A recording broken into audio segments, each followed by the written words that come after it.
Hello everyone, कैसे हो आप सब। आशा करती हूँ आप सब बहुत अच्छे होंगे। ये टाइम है सुबह सुबह का। सुबह के 9 बज गए हैं। सुबह का नाश्ता सभी ने कर लिया था। पापा जी नाश्ता करके काम पर चले गए हैं और मम्मी जी रूहान को धूप में लेकर बैठी हुई है। आज बहुत ही अच्छी धूप निकली। मैंने ऊपर झाड़ू पोछा लगा लिया था और अभी नीचे भी झाड़ू लगा लिया। हम आज कहीं पर जाने वाले हैं, इसलिए मैं जल्दी जल्दी से सारे काम कर रही हूँ। मैं इनके लिए बना रही हूँ 3 कोने पराठे। चटनी डाल दी है मैंने इनमें और थोड़ा सा घी भी डाल दिया है। ये अंदर बैठकर खा रहे हैं खाना और मैं इनको गरम गरम पराठे बनाकर दे रही थी। अभी मैंने बेड से कंबल नहीं उठाया। ये कंबल में बैठकर ही खाना खा रहे थे और फिर बातें भी कर रहे थे मेरे साथ। मम्मी जी, माँ जी, रूहान और इवान रो रहा था। ये बाहर बैठे थे। मम्मी जी इसको देखकर हंस रही थी। यहीं पर बाहर चूल्हा रखा हुआ है। इवान ने इसमें लात मार मार कर इसको तोड़ दिया और फिर ये पतंग की जिद कर रहा था। मैंने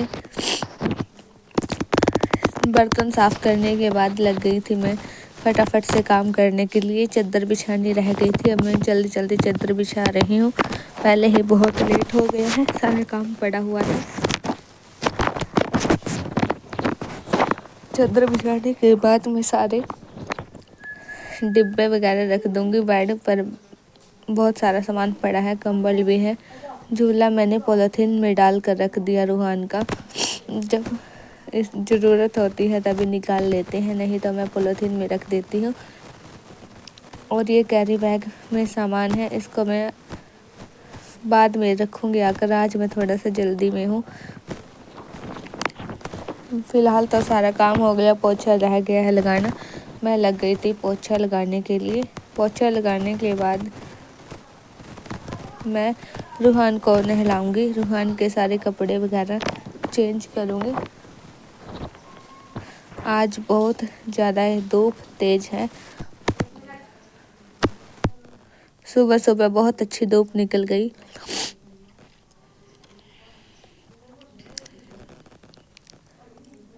कमरे में पोछा लगाने के बाद रसोई में भी पोछा लगाना है। मैं पोछा लगाते हुए पंखा चला लेती हूँ। जल्दी जल्दी से पोछा भी सूख जाता है। ठंड में पोछा नहीं सूखता। अब धूप निकलने लगी है, जल्दी सूख जाता है, नहीं तो सूखता नहीं। फिर मैंने रूहान को नहलाया, कपड़े डालकर मम्मी जी को दे आए थे। ये नीचे अपने आप भी तैयार हो गई थी मैं और ये भी हो गए थे तैयार। अभी मैं बैग पैक कर रही हूँ। मैंने बैग पैक नहीं किया था, मैंने कपड़े तह लगा कर रखे दिए थे, फिर से ये उलझ गए थे। फिर मैं फटाफट से सारे कपड़े डाल रही हूँ बैग में।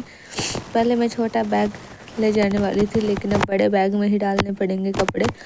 रूहान के कपड़े मैं ज़्यादा लेकर जाऊँगी। छोटे बच्चों के कपड़े ज़्यादा लेकर जाने पड़ते हैं। अभी बेड की चादर भी बिछानी है, अभी तो ऊपर बिछाई नहीं थी। फिर मैं सारा बेड की चादर बिछाने के बाद बैग पैक करने के बाद आ गई थी नीचे। अब हम पूरी तरह तैयार थे। पहले मैंने चुन्नी ले रखी थी, चुन्नी मैंने बैग में ही डाल दी और स्वेटर, कोटी और शॉल डाल दी है। अब मैं इसको रूहान को भी कंबल में ले लिया। मैंने लहसुन भी ले लिया है। मैं जहाँ भी जाती हूँ रूहान को लहसुन लेकर जाती हूँ साथ में। मम्मी जी बोलती है लहसुन लेकर जाकर, बड़ों की बात भी माननी पड़ती है, इसलिए मैं लहसुन लेकर चली जाती हूँ। हम चल दिए थे, ये बाहर ही थे बाइक पर और हम निकल लिए हैं घर से। रास्ते में